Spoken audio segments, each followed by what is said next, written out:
абайлығынан байлығы қыз. Ақ киімді денелі ақсақалды, соған қалтарған тірі жанды, үсті басы ақырау түсі суы, басқан жері сықырлап келіп қалды. Ебалысы үскіріп аяқпен қар, кәрі құдан қыз келіп әлек салды. Ұшпадай өркін киген оқшыр айтып, аяз менен қызарып ажарланды. Бұлттай қасы жауып екі көзін, басын сілкісе қар жауып мазаңдалды.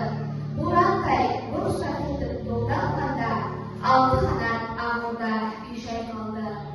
Әлдес көріп жүгірген жас балалар, беті қолы жомбылап үсік шалды. Шидет пен тұлқабаттап киген малшы, бет қарауға шыдамай теріс айналды. Қар теккенге қашмас қайран жылғы, титығы құруына азат қалды. Қыспен бірге тұмсығын салды асқар, малшылар қорқылған итке малды. Соңына малды жайып күзетіңдер,